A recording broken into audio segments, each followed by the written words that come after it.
Hello everybody, Treno here, and today we're taking another look at French tanks that I think still need adding to War Thunder. This is part 2 of a series looking at French tanks. If you haven't seen the first part, I would suggest you go and watch that as well.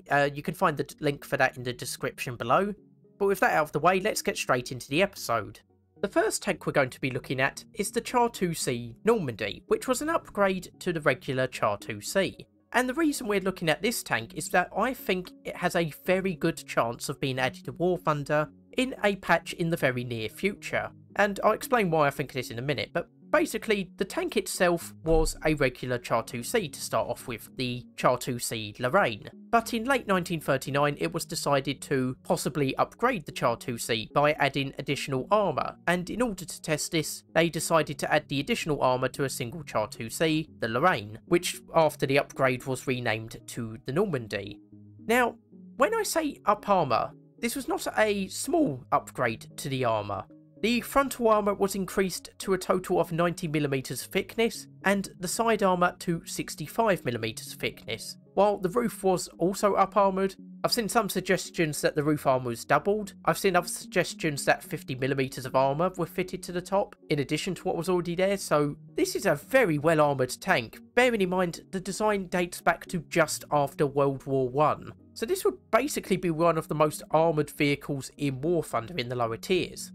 Now, of course, by adding all this armour, the Char 2C was made significantly heavier, now weighing in at around 75 tonnes, compared to, quote-unquote, only 69 tonnes of a regular Char 2C. Presumably this would have affected the top speed, but I haven't actually found any references to this, so they may have got upgraded Maybach engines, which possibly were more powerful, which may have offset this, but like I say, I haven't found any specifics on this.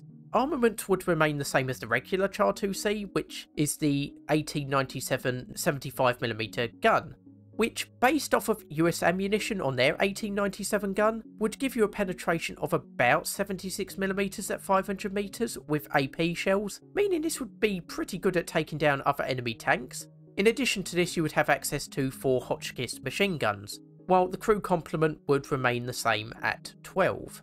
Now, like I said, I believe this tank has a very good chance of being added to War Thunder very soon, for 2 reasons. First is that in the trailer for Apex Predator, there was a shot of a regular Char 2C, not the Char 2C BIS that we actually got in that update.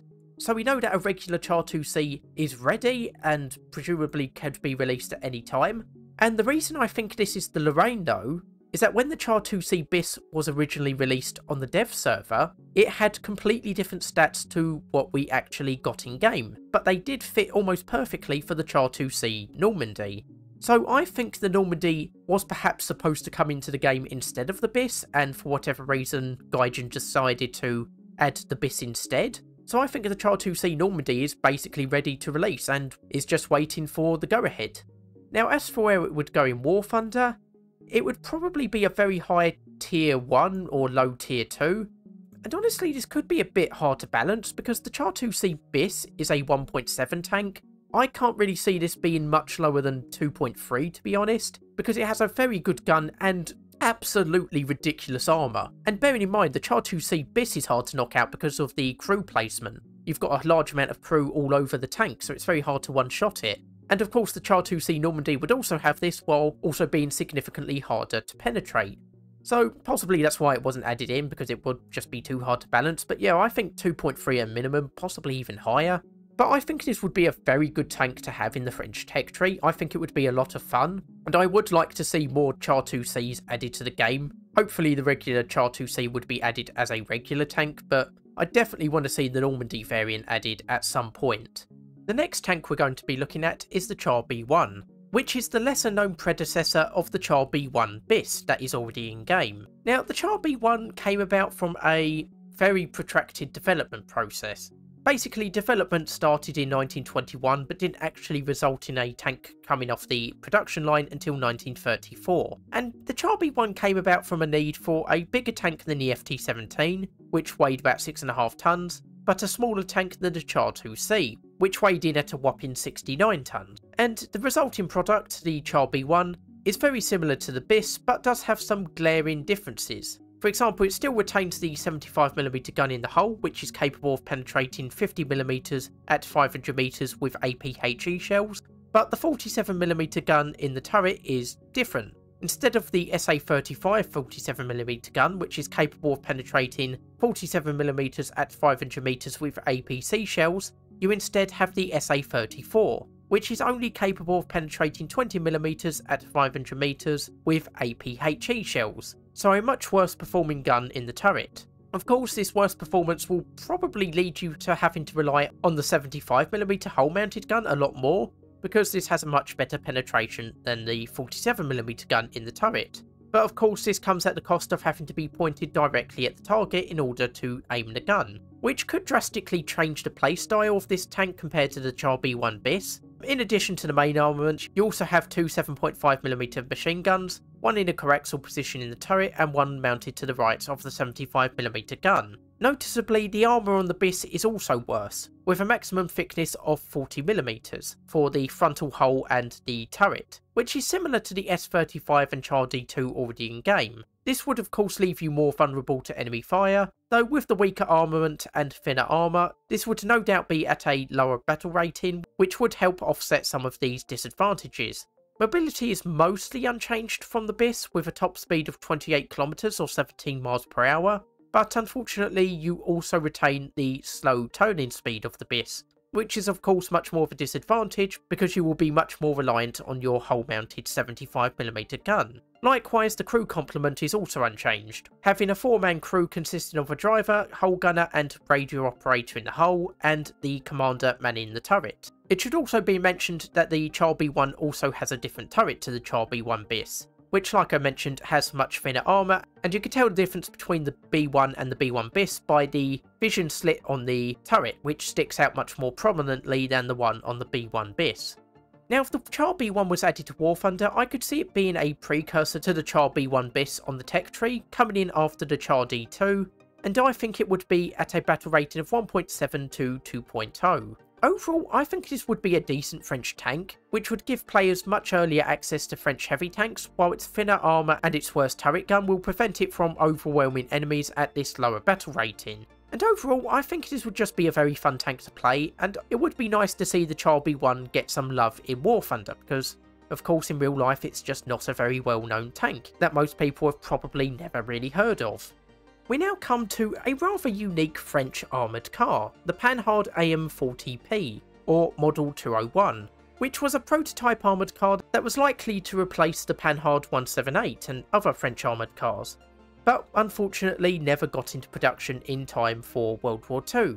Now, the first thing you might notice about this is that it does look rather similar to the Panhard EBR, and this isn't really a mistake. One of the designers of the Model 201, Louis de la Garde, would later go on to help design the Panhard EBR, and so this was an earlier example of his and other engineers' work. And like with the Panhard EBR, the Model 201 has some rather advanced features that wouldn't really be seen on armoured vehicles until well after World War II.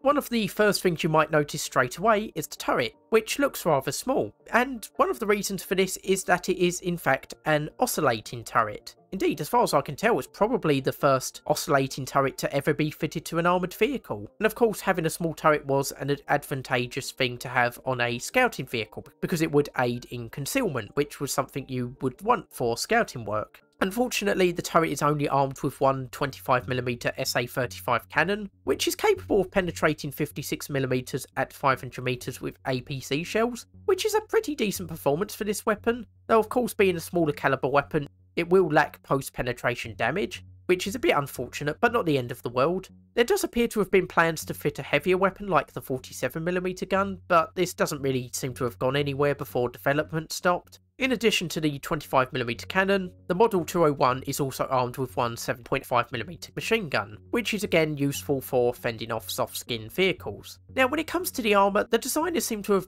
bizarrely come up with a maximum thickness of 60mm, which, while it's probably focused around the front hull and turret, could be a bit of a nasty surprise for any enemies thinking they've come across an easy target. You'd probably just shoot for the centre mass of the front hull thinking, oh, it's an armoured car, and of course 60mm of armour just completely blocks the shot, which yeah, like I said, could be a nasty surprise. However, the rest of the armour is no doubt much thinner, and probably capable of not much more than protecting against small arms fire, though unfortunately I haven't been able to find any exact details to confirm the armour thickness for the rest of the vehicle. Speed is also pretty decent, with a top speed of around 80 km an hour or 50 miles per hour, which is faster than the Panhard 178. And of course, on top of this, the Model 201 has 4 additional wheels that can be used when traversing tough terrain, giving it superior off-road mobility to other armoured cars, which is a tremendous advantage. However, when it comes to the crew complement of the Model 201, it is at a rather serious disadvantage, as it is only equipped with 2 crew members, a driver in the hull and the commander in the turret, which of course is an unfortunate trend of French armoured vehicles, which does leave them vulnerable to being knocked out from crew deaths. However, as a scouting and reconnaissance vehicle, the Model 201 should probably be avoiding straight up fights anyway, instead relying on its speed and small size to ambush enemies and spot enemies. And of course, having a height of only 1.8 metres or 5.9 feet is very advantageous in achieving this, and making it rather easy to conceal. In real life, the Model 201 was a rather impressive vehicle, and was so impressive that 600 vehicles were ordered, like I said, probably with the aim of replacing existing French armoured cars. Unfortunately, this order was placed in May 1940, right as the Battle of France was starting, which led to the prototype being evacuated to French North Africa, a fate shared by many other French prototype vehicles, and like many other French prototype vehicles, it just seems to have disappeared. We don't know what happened to it exactly, which is a bit of an inglorious end to such a fascinating vehicle. Now, as for where it could go in War Thunder, I could see it being a rather cool event vehicle, and being a cool alternative to the Panhard 178 already in game. As for its battle rating, this might be difficult due to the armour, but I can't see it being much higher than 1.7 on account of its weak gun, while the armour will be mitigated by it presumably being limited to the frontal hull or turret area. Overall, this is a rather interesting vehicle that I feel deserves to be more well known, and I think it would be a very interesting vehicle to play in War Thunder. So that's it for this week's episode looking at French tanks that need adding to War Thunder. I'd be interested to hear your views on other French tanks that you think should be added to War Thunder, and also your views of the vehicles that have been shown in today's video. Hopefully you'll join me for future episodes looking at these sorts of vehicles. I've been Terreno, and I'll see you next time.